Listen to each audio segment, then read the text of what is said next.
Hello and welcome to another episode here on my channel. My name is ChaosMole and we are watching the Halo Infinite multiplayer overview, which was just running a few minutes ago.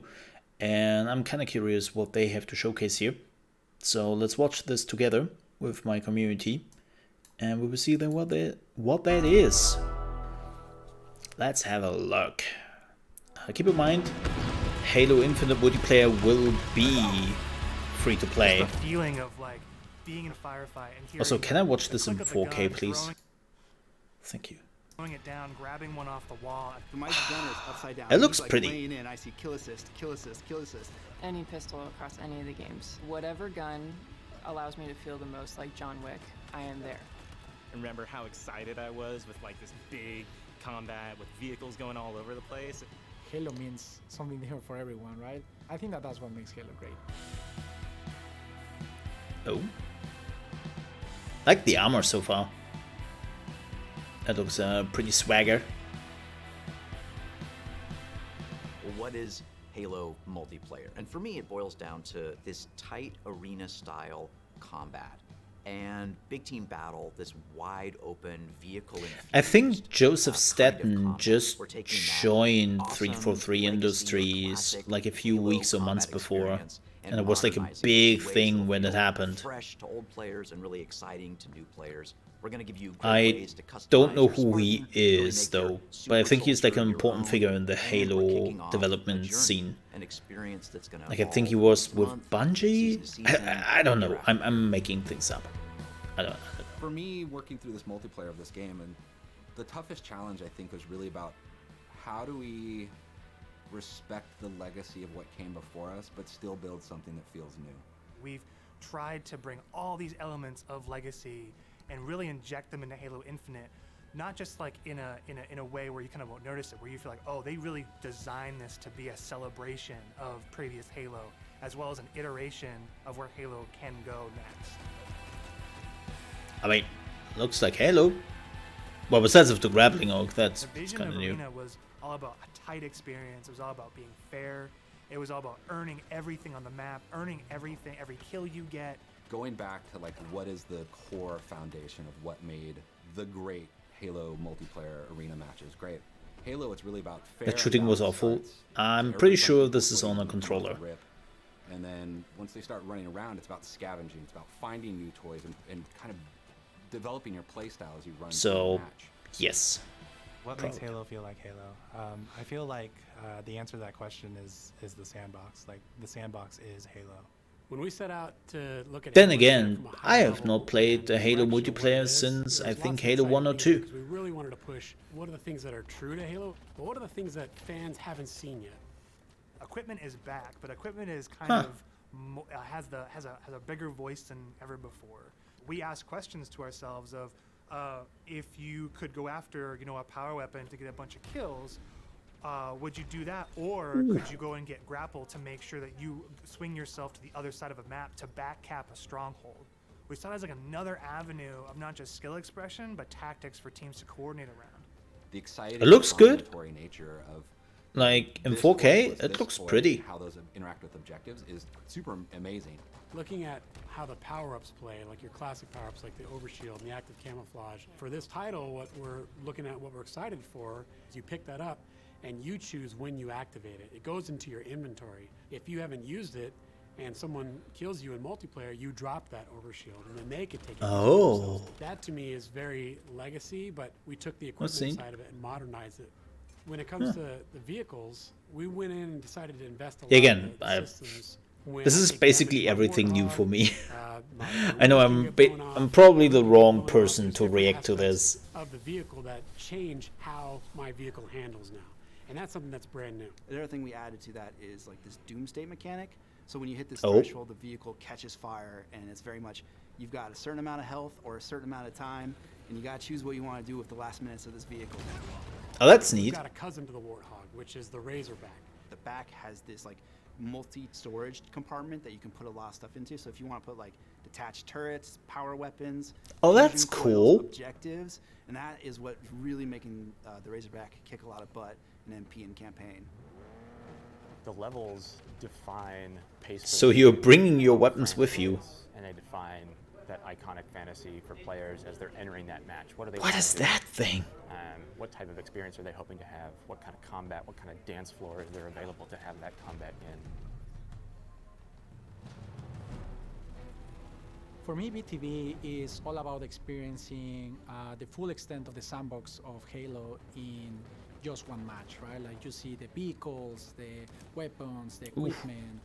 We really wanted to take that kind of concept, those feels you had, you know, playing the previous games, and just turn the volume up. Vehicles are no longer just. What is that? Oh, that's a tank from the. Commander in your ear telling you that Pelicans are going to be dropping off these vehicles. Just looks.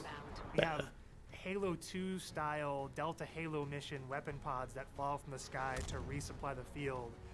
That's neat. Makes it feel like a real battlefield, and it's very exciting. This is not just more players. This is just a certain beautiful slice of sci-fi chaos.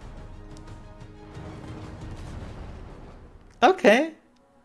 Actually, the announcer is your big game I enjoy this. Your game modes. I might actually give this a chance.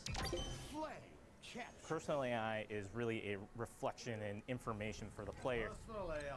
Designation button. So if a player grabs a flag, your personal AI is going to tell you to, you know, get that thing back to base and give you some like moment-to-moment updates. Our team took the enemy flag. What if we can let Okay. players choose their own AI, and each one of those are different voices, so that players can find the one that fits their personality and their mood the best?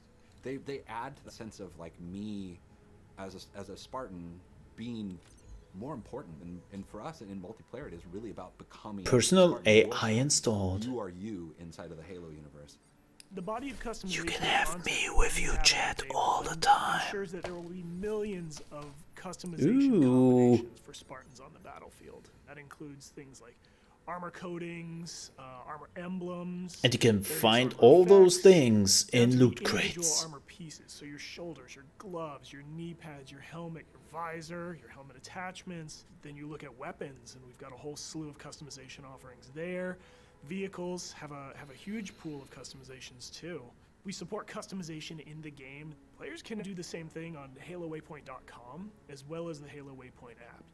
The player also customizes the Spartan, the soldier inside the suit. We want the Spartan to represent the player as much as possible. They can change their body type never and see their them? voice, as well as choose prosthetics for the first time. Coatings offer us a unique opportunity to craft some hyper-polished looks and let you express yourselves in ways you've never been able to before. That looks We learned rad. this from a player-first mentality. So what that means is that there's no random loot in this. There's no loot boxes. It's very important to us that everyone understands exactly how they unlock customization content. And we have a variety of places where they can do that. First off is the Battle Pass. The Halo Battle Pass will never be taken away from you. And what I mean by that is once you buy it, it's yours and does not expire. In future seasons, you can purchase old Battle Passes as well as the current Battle Pass and choose which Battle Pass to put your progression towards. All of these rewards are single source, so you're never going to be So much better, because battle passes nowadays are shit. We're not going to let any other players circumvent that by purchasing it out of the storefront. A lot of our stuff is unlocked. That's also through pretty good. Playing the game and only through playing the game. All customization is just cosmetic. Every season will have its own theme. I want to interrupt you for a second before we are moving too far away from it. Like, this is actually like super important because battle passes became more and more a problem right now because battle pass started out as a good idea again. Like everything starts out as a good idea in the gaming industry, and then some dude in a suit is coming in and is like, how can I pervert this? How can I make the most money out of this? How can I trick the minds of the players to spend enormous amount of sums on our game even though it's completely shit? Oh yeah. Like this is basically what happens there.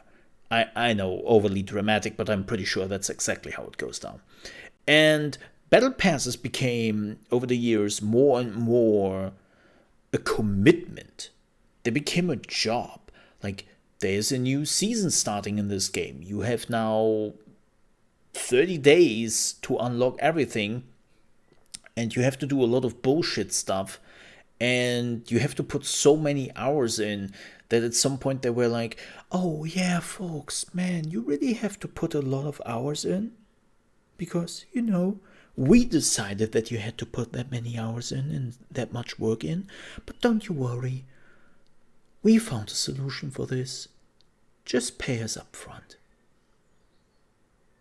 Just pay us if you don't want to work for the stuff you have already paid for. Like, it is so insane to me that people are actually okay with this. Like, this shows how strong the Battle Pass idea is. You're paying money for a product without getting a product. I'm like, wait. So, I have paid money for this Battle Pass, but I have still to put in so many hours to unlock everything on this Battle Pass. And if I'm not managing to put all those hours in, I do not get the items out of it. So I basically gave you money with maybe no return for me at all. It's kind of crazy when you think about it, when you speak it out loud, but the multiplayer community, especially in BRs and in those type of games, are very much on board on that. So I actually applaud what Microsoft is doing here, that they are saying like, hey, you can choose the Battle Pass, you can choose per season, like where do you want to put the points in, it never expires, this is your thing, and you can fill it out whenever you want. Awesome. That they don't have loot crates, given, like, nobody in the right mind, what was that of EA and their sports games, would put loot boxes in their games. So I don't really applaud that. I applaud what they are doing with the Battle Pass. New components, new looks, new gameplay for players, new opportunities to earn and collect cool rewards. We've seen the Samurai. This looks amazing. That's one of our event armor cores. Ooh. And that's going to be something that players can earn through gameplay for free. Awesome. With us going free to play for the multiplayer part of the game, like that was a big goal because, you know, how do we have a way we can always bring players in, right? They can, when we have a new update, they'll just dip their toes in if they even just want to see it. Not only are we free to play, but we're free to play on PC as well as console. And what that means is we're able to get the biggest audience we've ever had. Everybody gets to play with and no xCloud. barriers. And even better, your progression carries from one probably also on phone. Next. Getting our game to be on PC and console at the same time is an amazing chance for us to really just kind of excite new players about the game. How can we do things like make cross-play interesting, and like even in just customs, being able to just play with your friends. That like some people have PCs and some people have consoles, and like let them talk to each other, let them be friends. Wow, shots fired at Sony. Why are you here? Quick note on the free-to-play model. I wonder if we will see this more often in the future. If this is successful, and Microsoft will make a shit ton of money from this, we will probably see more of this. I mean, technically, Activision is already doing this with Call of Duty and Call of Duty Warzone, that they have this free-to-play component, which is just Warzone, and makes them a shit ton of money on its own, but it's also funneling new people into the Call of Duty franchise, and of course, funneling more people into buying those Call of Duty products in the end. Academy is like the free-to-play games seems to become more kind of onboard into the experience. like an It's entry great for gate newer players into who are franchises picking up the controls, and also people who and the just full-price wanna titles. warm up before they head into matchmaking. It's a series of experiences, both a tutorial. And yes, they have to nail anti-cheat. Items, and also training mode that you can use to just get warm, explore the game as you want to. For players who are new to Halo, let's help them learn what this universe is about. Like, Some of these if characters, they're not nailing the anti-cheat, help them kind of know the Ooh. vocabulary that people have been speaking for now almost 20 years, so that when they come in Ooh. there, they don't feel like they're behind everyone else. They can kind of come in on an even footing. I mean, I'm super jazzed about bots. I think they're awesome. Our goal with bots has been to have a variety of difficulties that kind of provide a good training partner for wherever you're at in the experience. good. Partnering with our players on the road to launch and after launch is absolutely critical, right? I mean, Halo's always been about the community conversation. We want to make sure we hear our players, make changes where we can based on that feedback, make sure the game is ready for launch, and then even beyond launch. What I'm genuinely excited about is taking the game out of our hands and putting it into the community's hands. You know, whether it's seeing what people make in Forge or the content that they're able to create with theater, watching streamers go after the game. To get involved, you go to haloinsider.com, put in your info with your gamer tag, and we should be able to reach out to you if we want to invite you to a Halo Infinite flight. We feel like we've got a pretty good selection at launch and what's going to be there for our fans. And this isn't going to be something that is just a static set of items. We have some new stuff in the works already, and just can't wait to really get into that as soon as this game comes out. New maps, new modes, new ways to customize your Spartan. Launch is just the beginning. Now we're just going to be able to talk, interact more frequently, and that's just going to be great. That is the future of Halo Infinite multiplayer. Thank you to the community for all their feedback over the years so far, and I'm looking forward to the road to launch, launch itself, and beyond. Okay. That was a good showcase. Gameplay, developers knowing what they are talking about, not being boring,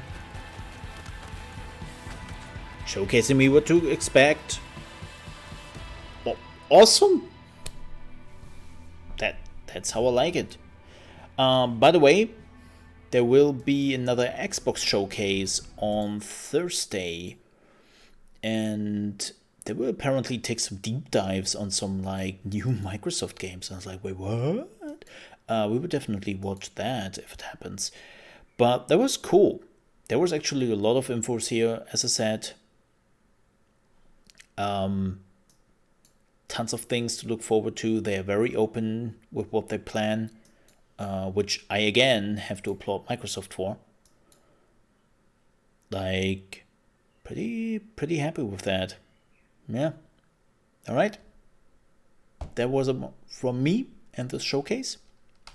Thank you so much for watching. If you enjoyed this video, please don't forget to like on your way out. I would appreciate that.